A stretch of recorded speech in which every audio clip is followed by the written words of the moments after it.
Deontay Wilder goes in and successfully defends his WBC Heavyweight Championship of the World versus Chris Arreola in his hometown in Alabama.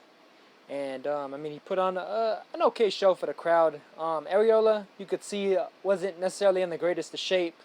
Wasn't necessarily able to show some of the great gusto that we've sometimes seen from him in the past. Not so much recently, but like more a couple years ago, a few years ago, back when he was a bit more of a viable contender. Like, I mean, even in the rematch against Stavern before getting taken out, he actually gave one of the better fights of that year and put on really good effort in spite of losing. But I mean, for a serviceable kind of late replacement in light of the whole Povetkin meltdown situation, I mean, just a fairly solid performance for Deontay Wilder from the way I see it. I thought that he started to try to do a couple of extra things in there that he hasn't necessarily done in the past. I think he was working on some of his inside game.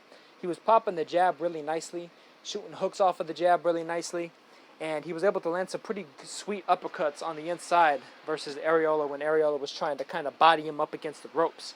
I did see him get a little bit winded a couple of times here and there, but I think a lot of that has to do with the fact that at least he claims that he broke his right hand. I could believe it because he hit Arreola with a few nice flush right hands. Dropped him with one in particular in the fifth round. It was a very, very heavy one, just flush on Arreola's head. And, I mean, just really a solid shot. And, I mean, Arreola, he showed guts in light of the fact that he didn't probably have the best stamina for this fight or just energy overall, preparation, and so on and so forth. But I did think that Wilder did some pretty good things in there for his overall progress in light of the fact that he's pretty much largely learning on the job, by and large.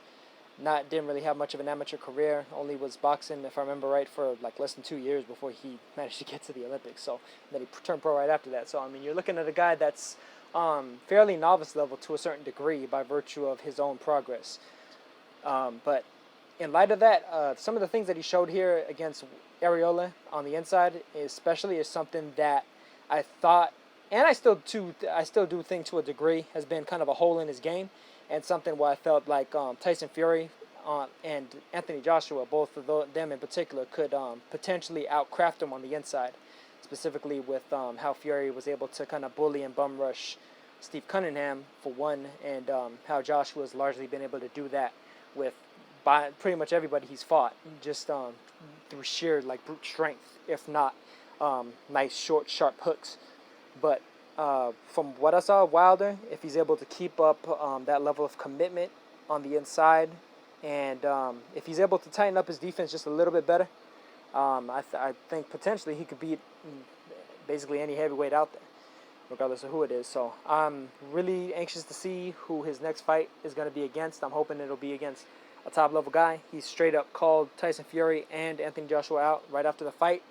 I think either of those fights could be made fairly soon if the two of them don't fight each other, because obviously Fury versus Joshua in the UK is a monster seller. Just, something beyond that'll probably, cross over into the mainstream quite a bit more than pretty much any other fight.